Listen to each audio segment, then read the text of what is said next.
Ok amigos, un gran saludo a todos ustedes. En la continuación de los nervios craneales, hoy vamos a hablar sobre el nervio vago, ok, que es el 10.º par craneal. Este nervio vago, en su clasificación, es un nervio mixto. ¿Qué quiere decir esto? Tiene componente eferente, inervación visceral y somática. El nervio vago emerge justamente o sale del tronco encefálico a través de su origen aparente por medio del surco postolivar o retroolivar que se encuentra posteriormente a lo que es la oliva del bulbo raquídeo.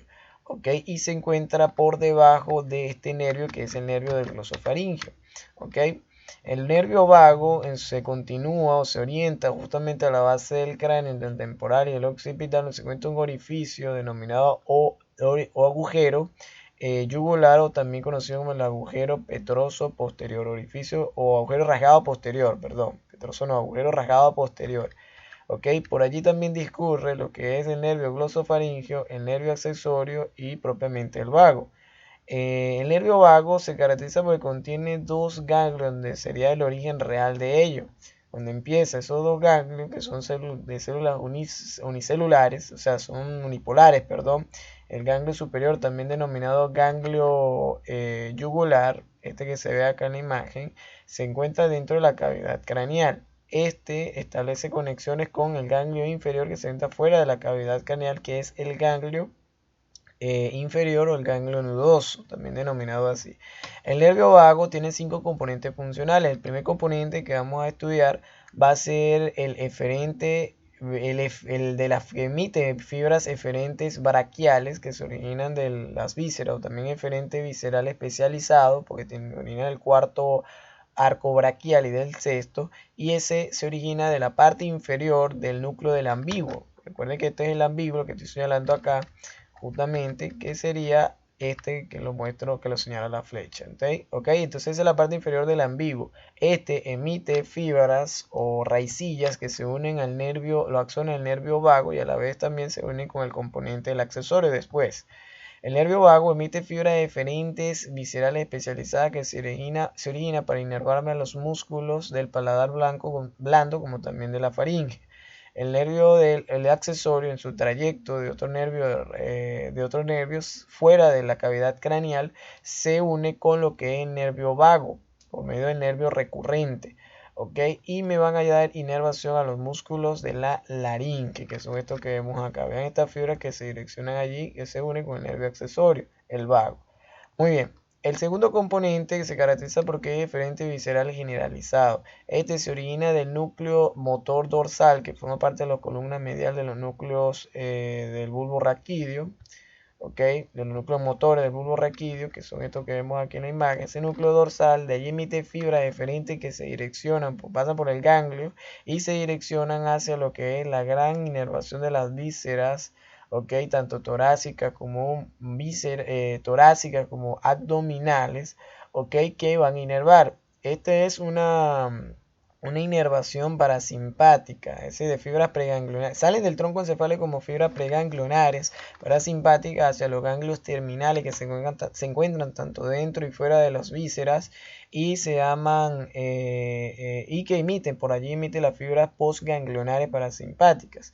La función es inhibir la frecuencia cardíaca, inhibe también lo que es la secreción de la glándula suprarrenal, inhibe también lo que es las actividades de las glándulas en secreción, y también de la secreción hepática, biliar y pancreática. También en la estimulación del peritaltismo del sistema digestivos. ¿Ok? Importante. Muy bien, vean ustedes los plexos que son muy importantes este componente, porque es el que reduce. La función parasimpática, eso es la función es que reduce. Eso lo vamos a ver mucho mejor en el sistema nervioso autónomo.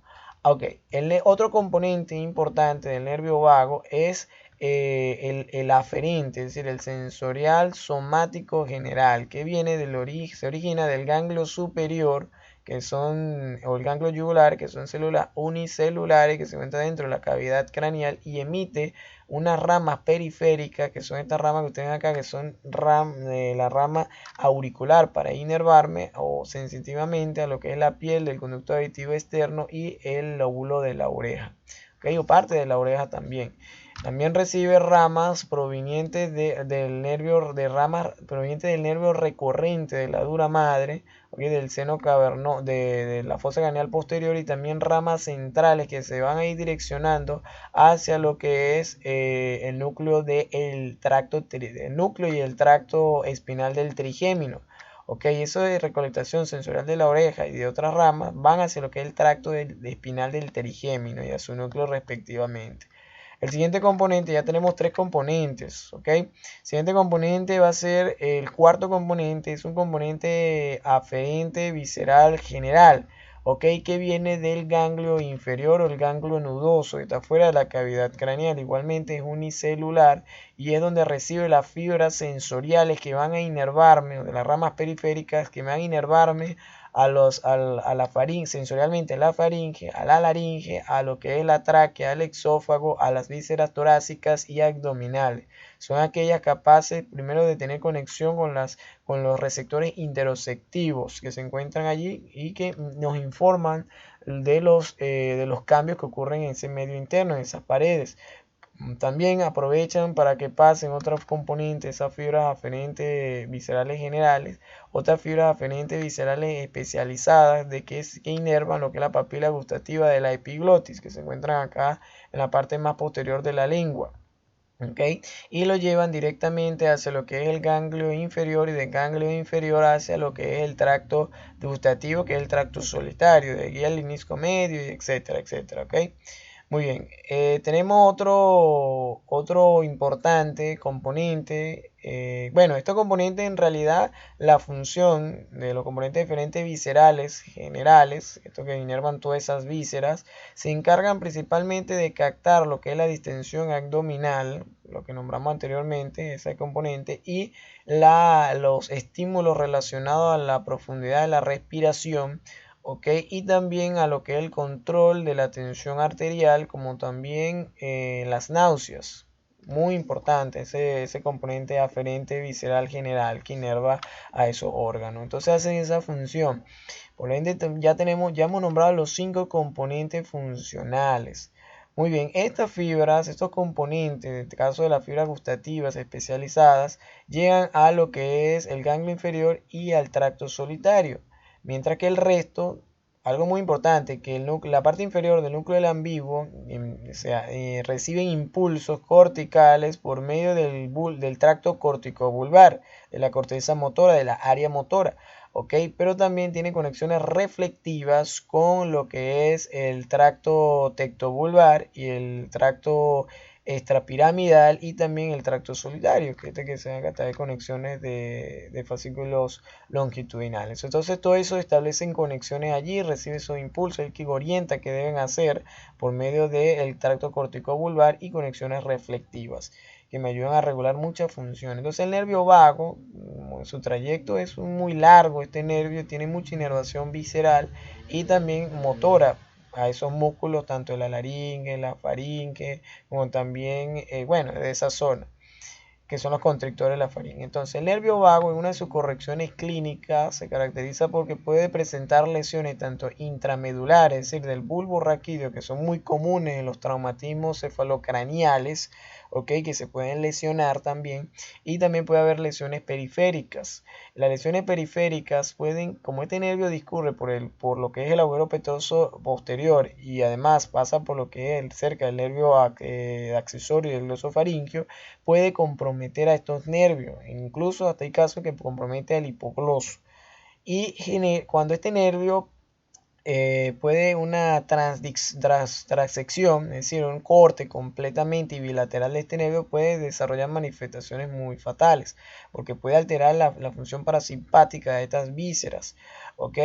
Pero también cuando hay lesiones normalmente periféricas que ocurre, o daño periférico que ocurre dentro de la cavidad craneal, en el nervio vago, muy cercano a lo que es la base del cráneo, este puede desarrollar alteraciones o lesiones en el músculo, en el paladar, en el faringe, en el paladar blando, la faringe y la laringe. Cuando hay lesiones en el paladar blando, ocurre una parálisis de los músculos del paladar blanco o debilidad, por lo cual la voz del paciente se vuelve un tipo de voz nasal. ¿ok?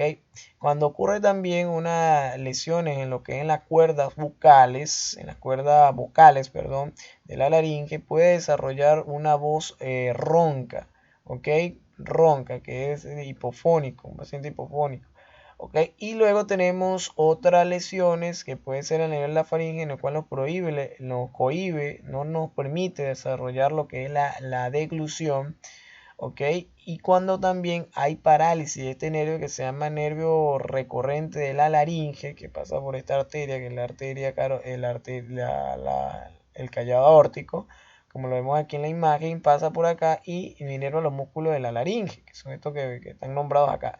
Esta lesión puede generar, es por causa de un tumor, de una compresión, de un tumor o de una, de ¿cómo se llama? De una invasión o compresión de un tumor. Puede ser también por un fallo, por una alteración en una cirugía de la glándula tiroidea y que puede generar daño de esto, produciendo que el paciente tenga una voz hipofónica, ¿ok? De ronca. Bien, eso ha sido todo, chicos. No se olviden darle me gusta, suscribirse si les gustó. Ok, pronto hablaremos sobre estas fibras viscerales.